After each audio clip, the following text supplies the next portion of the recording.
Right జ్యోతి, తెలంగాణలో అయితే మరో కొత్త రాజకీయ పార్టీ మరి ఆ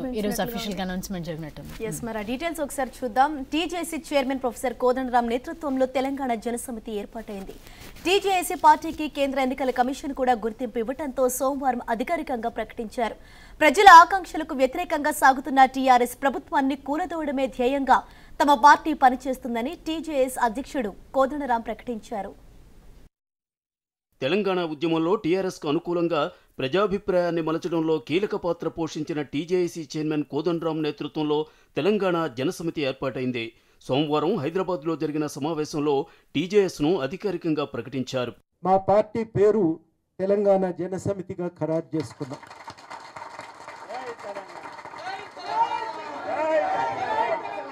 టీజేఎస్కు కేంద్ర ఎన్నికల కమిషన్ గుర్తింపు ఇవ్వడంతో ఈ నెల 4న పార్టీ జెండా ఆవిష్కరించాలని నిర్ణయించారు.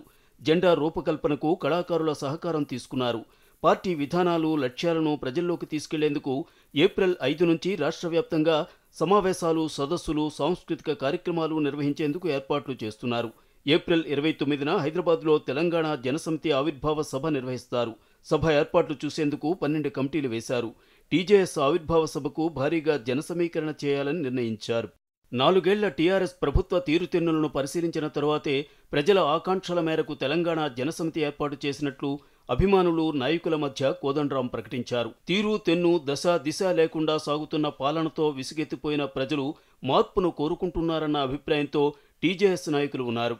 తెలంగాణ ఉద్యమంలో అసువులు బాసిన అమరవీరుల త్యాగాలకు విలువ లేకుండా అప్రజాస్వామికంగా సాగుతున్న పాలనను కూలదోయడమే తెలంగాణ జనసమితి ధ్యేయమని కోదండరాం ప్రకటించారు. ఖచ్చితంగా ఏ తెలంగాణ కోరుకున్నామో ఆ తెలంగాణను నిర్మించుకోవాలి.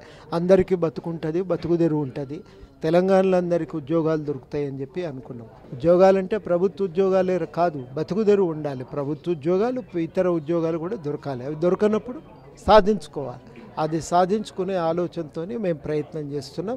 ఇవాళ తెలంగాణలో ఇటు ఉద్యమ ఆకాంక్షలకి, ప్రజల ఆకాంక్షలకి, కోరికలకు, డిమాండ్లకు నడుమ, అటు నిరంకుశ పాలనకు నడుమ ఘర్షణ చెలరేగుతుంది. ఎటన్నో దిక్కు ఉండాల్సిన పరిస్థితి. మేము ఖచ్చితంగా ప్రజల వైపు ఉండాలని నిర్ణయించుకున్నాం. ఇవాళ ఈ నిరంకుశ పాలనకు వ్యతిరేకంగా మా పోరాటం సాగుతూ ఉంది. అందువల్ల ఈ నిరంకుశ పాలనను కూలదోయాలి, ప్రజల ఆకాంక్షల్ని నిలబెట్టాలి. దానికోసం ఇవాళ మేము మా ప్రయాణాన్ని మొదలుపెట్టాం. తెలంగాణలో ఏ వ్యవస్థకు సరైన గౌరవం లేకుండా పోయిందని టీజేఎస్ సమావేశంలో ఆవేదన వ్యక్తమైంది. అన్ని నిర్ణయాలు సంకుచిత, స్వార్థపూరిత నిర్ణయాలే అన్న విషయాన్ని కాగ్ రిపోర్టు ద్వారా వెల్లడైందన్న విషయాన్ని కోదండరాం ప్రస్తావించారు. ఇప్పుడు రాజకీయాలు ఎట్లయిపోయినాయి అంటే అది ఒక వ్యాపారం లాగా అయిపోయింది. నేను ఎంత పెట్టుబడి పెడితే నాకు ఎంత లాభం మిగులుతుంది అనేదే లెక్కలు వేసుకుంటుండ్రు.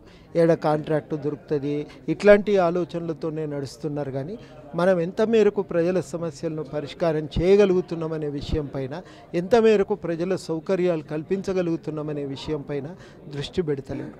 ఆ విషయాలపైన దృష్టి పెట్టడానికి ప్రత్యేకంగా మనం ఒక ప్రయత్నం చేద్దామని చెప్పి అనుకున్నాం. ఎక్కడికక్కడ ఇసుక కాంట్రాక్ట్ దక్కించుకుందామా, కాంట్రాక్టర్లకు మనకు నచ్చిన కాంట్రాక్టర్లకు పనులు ఇప్పించుకుందామా అనే ఆలోచనే కానీ మిగతా విషయాలపైన దృష్టి ఎక్కడిది లేదు కదా. లేకపోవడంతోనే కదా ఈ ఇబ్బంది వస్తున్నది. అధికారం అనేది అట్లా ఉండొద్దు కదా, ఉపయోగపడాలి. క్యాగే చెప్పింది, చెరువులో పూడికతీత అనేది సరిగ్గా కాలేదు, 40-50% కూడా పనులు ఎక్కడ పూర్తి కాలేదు, సంతృప్తికరంగా లేవు అని. ప్రతి దగ్గర ఇట్లా జరిగితే ఎట్లా? ప్రజలను కలుసుకొని ముఖ్యమంత్రి కేసీఆర్ వైఖరి వలన సమస్యలు పరిష్కారం కావడం లేదన్న అంశాన్ని కోదండరాం లేవనెత్తారు.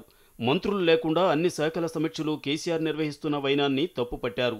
దేశంలో సచివాలయానికి రాని ముఖ్యమంత్రి ఎవరూ ఉండరని విమర్శించారు.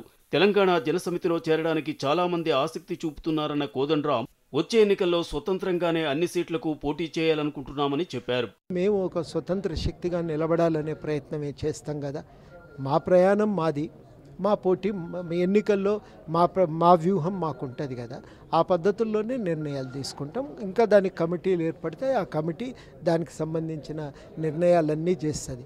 కానీ మేము అనుకున్నదైతే సూత్రరీత్యా మనం స్వతంత్రంగానే పోదామని అనుకున్నాం. పోటీ చేస్తే 119 నియోజకవర్గాల్లో కూడా పోటీ చేస్తాయి. తెలంగాణ జనసమితి సభ్యత్వ నమోదుపై త్వరలోనే నిర్ణయం తీసుకోవాలని సమావేశంలో నిర్ణయించారు.